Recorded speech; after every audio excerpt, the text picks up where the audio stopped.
O câncer de próstata é o foco de mais uma edição da campanha Novembro Azul, organizada pela Sociedade Brasileira de Urologia. E para falar sobre o assunto, nós recebemos hoje o Dr. Flávio Trigo, que é presidente da Sociedade Brasileira de Urologia de São Paulo. Olá, doutor, tudo bem? Tudo bem, boa tarde a todos, aos telespectadores.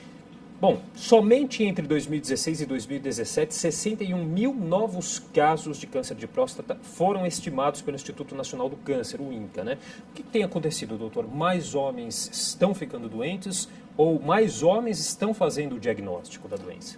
Nós acreditamos que esses números sempre existiram e estiveram subestimados pela falta de comparecimento dos homens a consultas periódicas. Então, na verdade, o que nós estamos vendo agora é um resultado de todas essas campanhas de prevenção, em que mais homens procuram o serviço médico e mais homens são diagnosticados.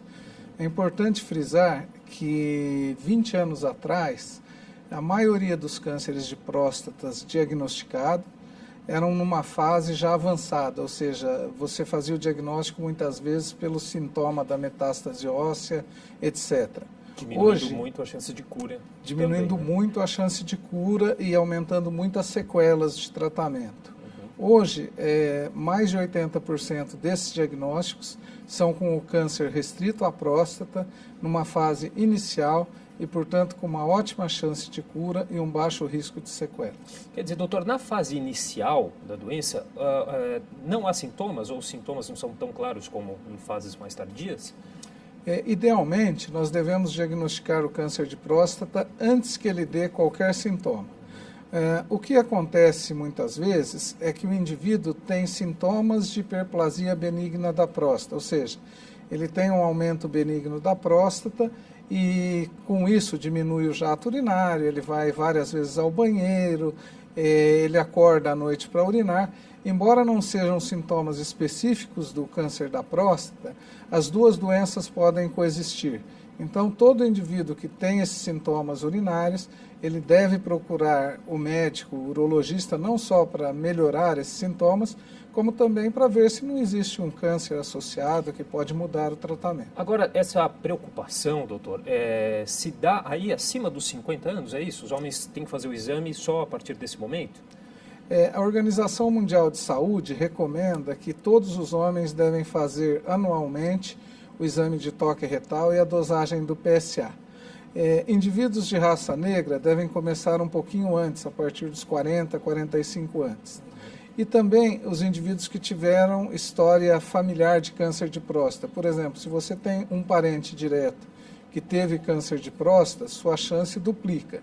Se você teve dois parentes, pai e tio, sua chance aumenta 6 vezes. Aí é importante, a partir dos 40 anos, que você faça consultas anuais com o urologista. E a gente tem o exame de toque e a gente tem o exame de sangue também. Exatamente. Ambos os exames, eles são complementares. O exame de toque nós fazemos para ver se existe um nódulo, se existe alguma área endurecida, e quando isso ocorre, a chance de câncer é de 30% a 50%. De forma complementar, o PSA é uma enzima que só tem na próstata. Então, quando o PSA aumenta acima de 4, que é o nível normal, existe uma chance de 30% do indivíduo ter um câncer de próstata. Então, nessas situações, alterações do toque ou alterações do PSA, nós devemos prosseguir a investigação e procurar um câncer de próstata. Como que o senhor analisa o atendimento público, doutor, para essa questão do câncer de próstata?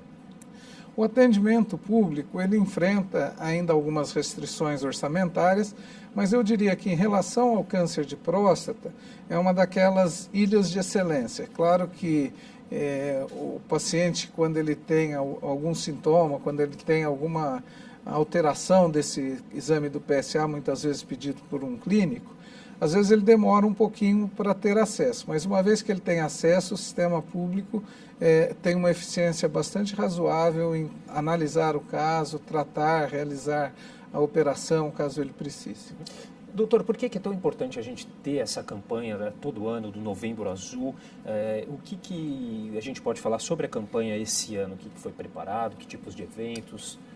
O Novembro Azul ele é uma campanha que surgiu na Austrália, visando conscientizar o homem da necessidade de diagnóstico precoce de qualquer doença, no caso, o câncer de próstata.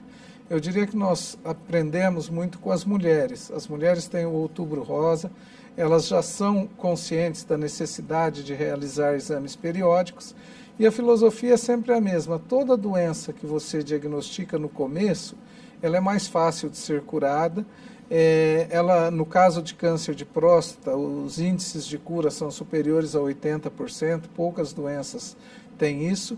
Então, o grande chamamento do Novembro Azul é para que todo homem procure seu médico, faça consultas com o urologista, para caso ele venha a ter um câncer de próstata, nós possamos diagnosticar numa fase inicial, onde a eficácia do tratamento é maior e onde a possibilidade de sequelas do tratamento é menor. Então a gente pode dizer que esse, digamos, descompromisso dos homens em se cuidar ainda continua sendo a principal barreira, doutora, nessas questões aí, aspectos culturais, machismo. É isso aí que a gente ainda precisa trabalhar realmente para dar um passo importante nessa questão? Eu acho que sim. E esse trabalho, ele tem que ir contra toda uma herança cultural que nós temos, de que homem não fica doente, que homem não chora. E, na verdade, tanto homens quanto mulheres ficam doentes. O diagnóstico precoce em ambas as situações é o que está permitindo ganhar sobrevida. A sobrevida dos homens e das mulheres, elas estão aumentando. E nós contamos muito com a divulgação da mídia e também com a cooperação das parceiras desses homens. Se a mulher se cuida, ela tem o direito de cobrar que seu parceiro se cuide também. E nós temos informações, inclusive, no site, né, da Sociedade Brasileira de Urologia, né, doutora, aqui de São Paulo, é isso? Exatamente. Né? A Sociedade Brasileira de Urologia, o site está na tela, ou então no Google ela aparece facilmente, e lá tem informações muito importantes, não só a respeito do câncer de próstata, mas da saúde masculina em geral, que é uma coisa que nós tentamos promover. Tá certo, doutor Flávio Trigo, muito obrigado pela participação e os esclarecimentos aqui no nosso jornal. Eu que agradeço a oportunidade de estar divulgando o problema.